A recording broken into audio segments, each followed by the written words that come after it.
Welcome to Darkness Falls. I'm your host Adnan. This is episode 6, The Axeman of New Orleans. New Orleans is a city located along the Mississippi River in the southeastern region of the US state of Louisiana. It was a bustling city in the early 1900s and was the largest city in the American South until after World War II. During the early 1900s, the city was fast industrializing and neighborhoods diversified with immigrants of all origins.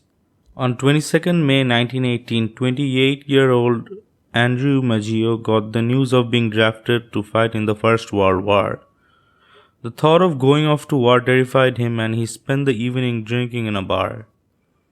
He arrived home drunk at the early hours of the morning. Andrew Maggio woke up due to noises during around 4:30 a.m. He could hear a groaning sound coming from the next room, which was occupied by his older brother Joseph and his wife Catherine. Andrew ran across to the nearby home of Jacob, another Maggio brother. He told Jacob about the strange sounds and they both headed towards the room of Joseph. As they approached the room, they realized the back door had been broken into, and they were met by a horrific sight. Both Joseph and Catherine lay covered in blood in their bed. Their throats slit and their heads caved in.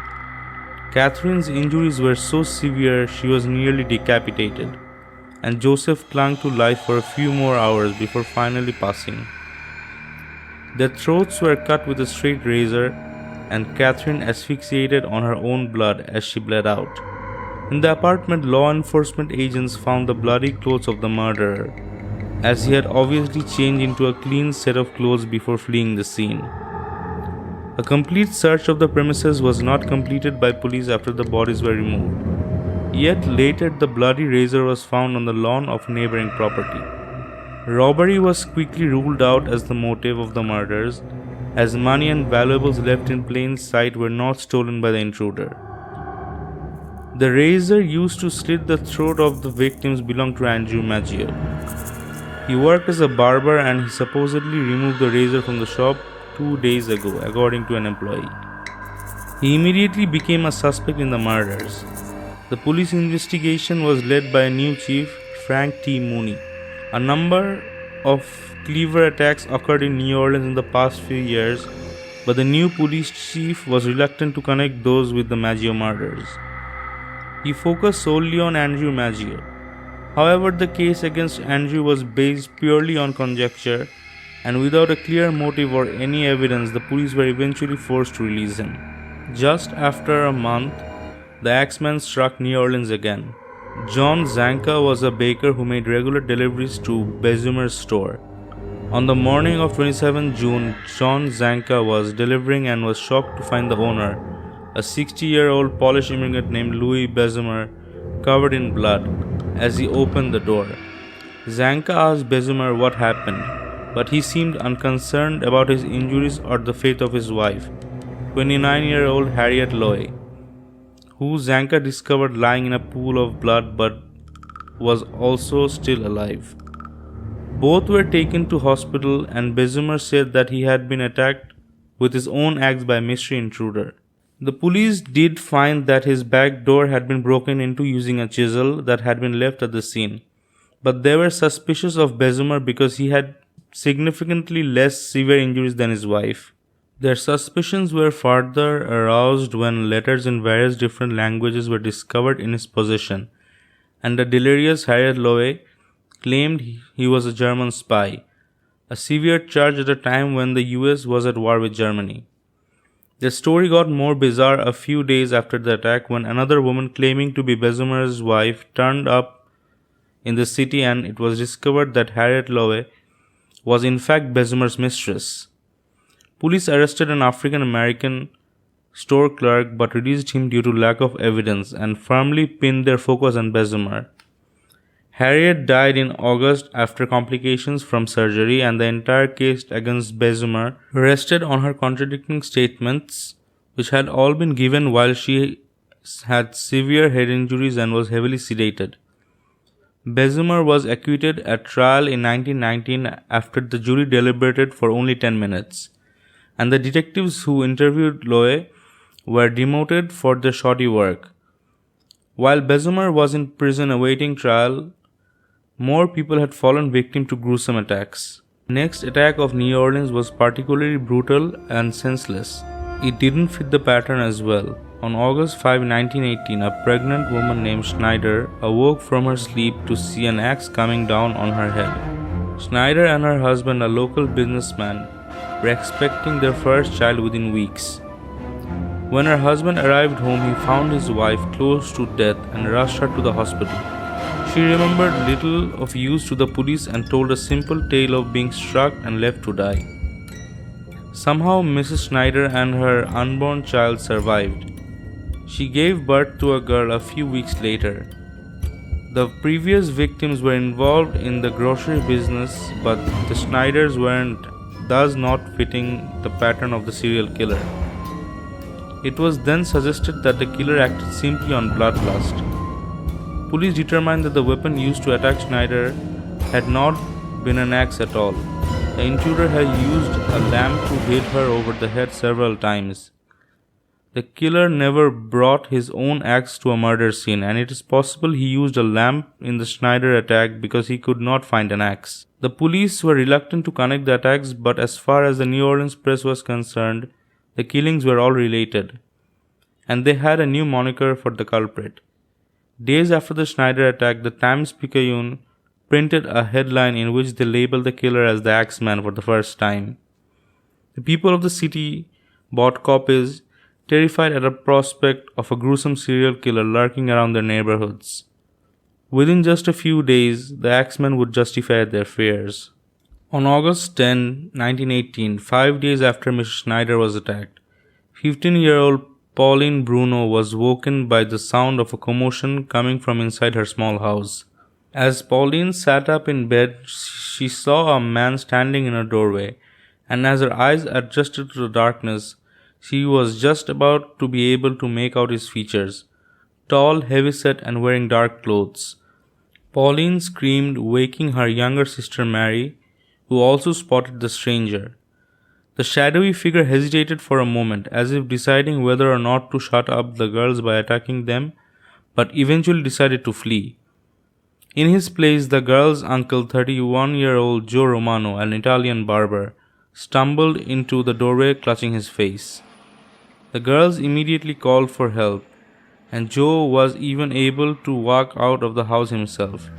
But he had been cut right through the brain. He died of his wounds soon after. The trademark was in place. The killer was not hiding his modus operandi, as both weapon and entry method were consistent. And once again there was no robbery, no sign of valuables disturbed. The evidence, a broken into back door, a bloodied axe discarded in the home, all pointed to an Axeman attack. And for the first time, Police Chief Frank Mooney acknowledged that he was dealing with a serial killer who had specified hatred for Italian immigrants. The city was plunged into a panic, with Italian and non-Italian residents alike buying guns and parents taking turns watching over their children at night. Mooney promised that he would find the killer, but everyone saw past his confident facade. He and his force had nothing to work with and were desperately hoping that their man would either make a mistake or be turned in by someone who knew him. Over the months, the fear waned and the neighborhoods returned to normal until March 10, 1919, when the Axeman struck again. Charles Cotimiglia was an immigrant and grocer who lived with his wife Rosie and 2-year-old daughter Mary in the town of Gretna, just across the Mississippi River from New Orleans. When screams were heard coming from the Cotimiglia residence in the early morning hours, neighboring grocer Giordano rushed across the street to investigate. There he found that the three had been attacked. Rosie had awakened to find her husband struggling with a large man wielding an axe. When her husband fell to the floor, the attacker turned on her as she held her daughter and begged for their lives. Undaunted, the killer slammed the axe down on both mother and daughter. When the neighbor arrived, Charles lay in a pool of blood on the floor as Rosie stood in the doorway with a serious head wound, clutching her deceased daughter. The couple was rushed to the hospital where they were both treated for skull fractures. Charles was released 2 days later while his wife remained in the care of doctors. Upon gaining full consciousness, Rosie stated that the attack was made by neighboring grocer Giordano and his 18-year-old son Frank. Though Giordano, a 69-year-old man, was in too poor of health to have committed the crimes, and Frank was too big to have fit through the panel in the back door, the pair were arrested. Though Charles Cotimiglia denied his wife's claims, the Giordanos were charged with the murders and would later be found guilty. Frank was sentenced to hang and his father was sent to life in prison. After the trial, Charles divorced his wife. About a year later, Rosie reversed her claim, stated that she had falsely accused the two out of jealousy and spite. With her claim being the only evidence against the Giordanos, they were released from jail shortly after. Following the Cotimiglia murder, New Orleans was again filled with terror and once again began to arm themselves. Police stated that they believed all the crimes to have been committed by the same man, a bloodthirsty maniac filled with a passion for human slaughter. A new twist came upon the case when the Times-Picayune newspaper received a taunting letter supposedly from the Axeman on March 14, 1919 that promised another attack. The letter stated, "Hell, March 13, 1919.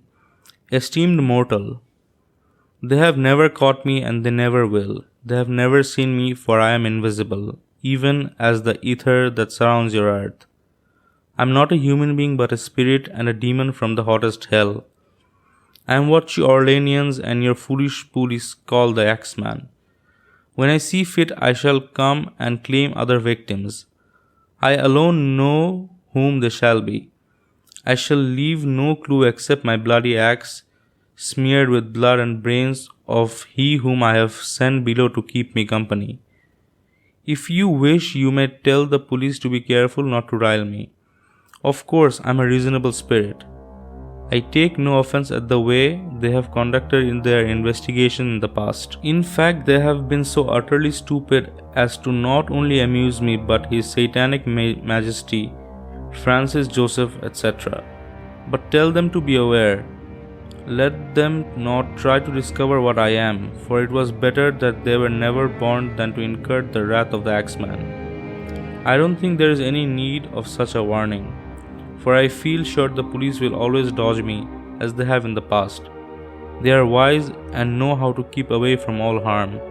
Undoubtedly, you Orleanians think of me as a most horrible murderer, which I am, but I could be much worse if I wanted to. If I wished, I could pay a visit to your city every night. At will, I could slay thousands of your best citizens, for I am in close relationship with the angel of death. Now, to be exact, at 10:15 on next Tuesday night, March 19, 1919, I am going to pass over New Orleans. In my infinite mercy, I am going to make a little proposition to you people. Here it is. I am very fond of jazz music, and I swear by all the devils in the nether regions that every person shall be spared in whose home a jazz band is in full swing at the time I have just mentioned. If everyone has a jazz band going, well then so much the better for you people. One thing is certain, and that is that some of your people who do not jazz it on Tuesday night will get the axe.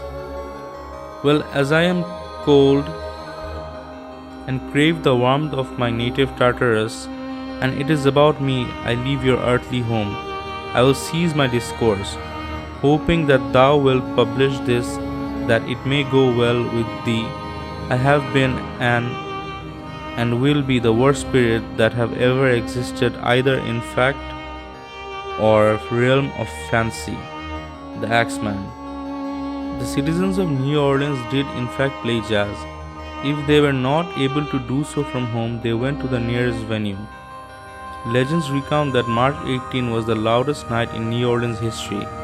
Jazz clubs were filled with paranoid Orleanians, and households blared jazz through their phonograms. No one died that night.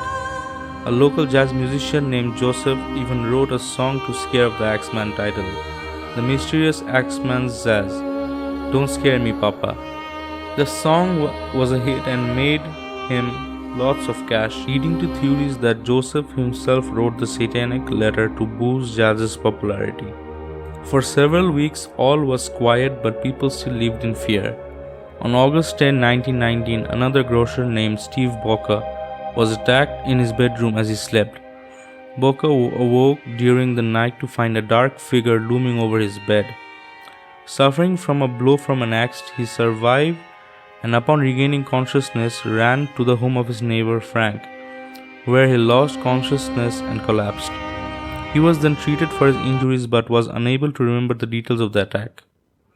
Like others who had been attacked by the Axeman, nothing was taken from his home and a panel of the back door of the home had been chiseled away. On September 2, a local druggist named William Carson escaped the lethal Axeman when he fired several shots at an intruder who had broken into his home. The killer left a broken door and an axe behind. On September 3, 1919, a young girl named Sarah Lohman was attacked with an axe while she slept in her locked and shuttered home. When neighbors came to check on the young woman who had lived alone, they discovered her lying unconscious on her bed, suffering from a severe head injury and missing several teeth. Though she suffered from a brain concussion, she recovered. A bloody axe was discovered on the front lawn of the building. Once again, New Orleans was a state of hysteria. But nothing more would be heard from the Axeman for nearly 2 months. The last attack came on 27 October 1919, when grocer Mike Pepitone was slain. That night, his wife heard a noise and arrived at the door of the bedroom just as a large axe-wielding man was fleeing the scene. Pepitone had been struck in the head and was covered in his own blood. His murder left his wife and 6 children behind. Mrs. Pepitone was unable to describe any characteristics of the killer. The usual clues had been left behind. The authorities continued to work on the case, but it would be in vain. Pepitone's murder was the last known of the Axeman killer. He was never seen or heard from in New Orleans again.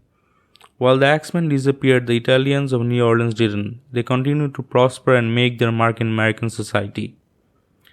There has been only one major theory circulating the Axeman case, which centered on racism.